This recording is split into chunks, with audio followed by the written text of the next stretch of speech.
morning, students. Today we'll be starting the remaining part of chapter number 4 in the kingdom of fools from moments. So let's begin our video. The king said, "Justice will be done. Don't worry," and at once summoned the owner of the house. The foolish king said to the thief's brother that justice will be done, and he called the owner of the house. When the merchant arrived, the king questioned him, "What's your name?"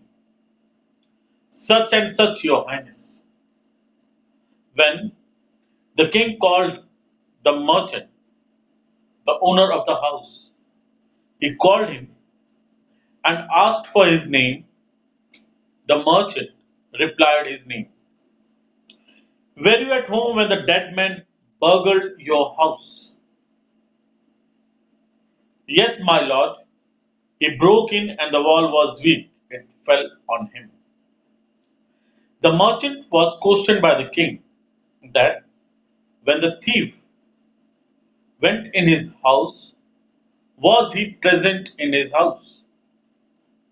The answer given by the merchant was, he was present in the house when the thief entered, and as the wall was weak, the wall fell upon him and he died on the spot. The accused pleads guilty. "Your wall killed this man's brother. You have murdered a man. We have to punish you." Listening to this, the king said that you are the guilty person and I have to give my verdict, my judgment.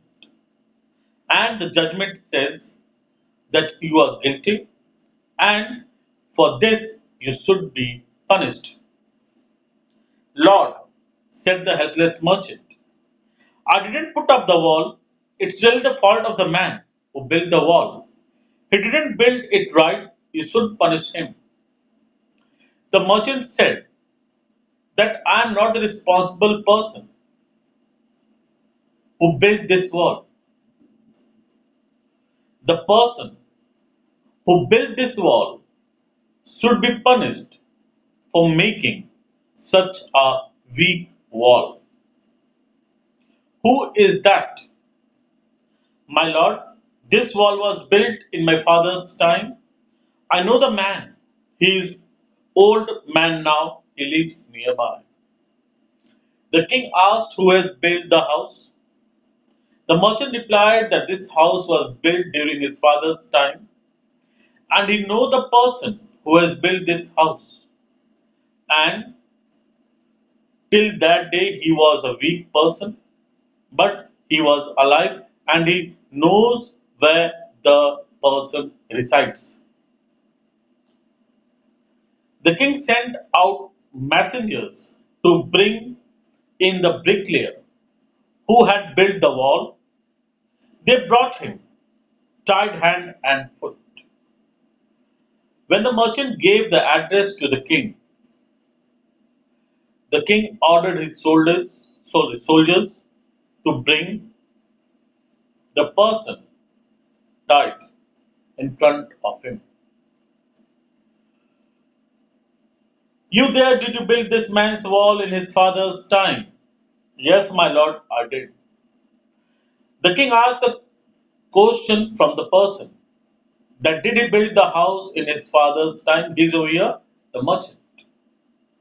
And a positive reply was given by that bricklayer. "What kind of wall is that you built? It has fallen on a poor man and killed him. We have murdered him. We have to punish you by death." The king said, "What sort of wall have you built?" "You have built a very weak wall, and that wall fell upon an innocent person and killed him. As the wall was made by you, You are the murderer, and for this reason you should be punished.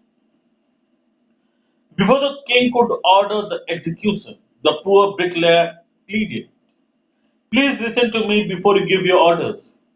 It's true I built this wall and it was no good, but that was because my mind was not on it. I remember very well a dancing girl who was going up and down that street all day with her anklets jingling, and I could not keep my eyes or my mind on the wall I was building.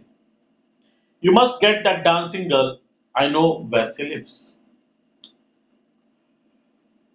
The bricklayer said, yes, he built that wall, and he built a weak wall. But the reason behind building a weak wall was a dancing girl. When he was building that wall, his mind and eyes were not fixed on the construction of the wall. He was diverted from his work because he saw a dancing girl moving on the street up and down with jingling of his anklet. The sound distracted the bricklayer and he made a weak wall. So, the person responsible for that weak wall was not the bricklayer but the dancing girl. And the bricklayer also informed the king that he knew the address of the dancing girl where she stays. You are right, the case deepens. We must look into it. It is not easy to judge such complicated cases. Let's get the dancer wherever she is. The king was satisfied with the answer given by the bricklayer. He ordered his soldiers to bring the dancing girl wherever she is. The dancing girl, now an old woman, came trembling to the court. When the bricklayer used to do his work, at that time the dancing girl was a young girl, but now she is a old woman. She was brought in front of the king. She came trembling. Did you walk up and down that street many years ago while this poor man was building a wall? Did you see him? A question was asked by the king to the dancing girl that did she remember that when she was young, one day she passed the street several times when this bricklayer was constructing the wall of that merchant. Yes, my lord, I remember it very well. The answer given by the dancing girl was positive. She remembers. So you did walk up and down with your anklets jingling. You were young and you distracted him, so he built a bad wall. The decision given by the king was that she was young and beautiful.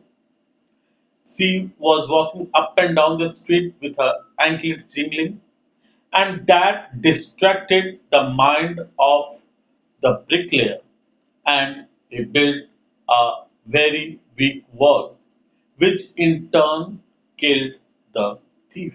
So, the person who was to be guilty was the dancing girl. It has fallen on a poor burglar and killed him. You have killed an innocent person. You will have to be punished. The verdict or the judgment given by the king was the dancing girl was to be held guilty and punished for killing a innocent man, that was the thief. She thought for a minute and said, my lord, wait. I know now why I was walking up and down the street. I had given some gold to the goldsmith to make some jewelry for me. He was lazy scoundrel. He made so many excuses, said he would give it now and he would give it then, and so on all day. He made me walk up and down to his house a dozen times. The dancing girl said yes, she remembers why she was going up and down the street. She said she had given some gold to the goldsmith to make some jewelry for him, but the goldsmith was making her come up and down several times. Had been, what to say, making this girl many excuses. So she had to follow the goldsmith for his gold jewelry. So she was coming up and down several times on the road, which in turn distracted the bricklayer and he made a weak wall. That was when this bricklayer saw me. It's not my fault, my lord. It's the damn goldsmith's fault. The dancing girl said that this is the reason behind her going up and down the street several times. So the person who should be punished for this guilt is the goldsmith, not she. So let's stop till here. We'll proceed further in the next video. Till then, thank you.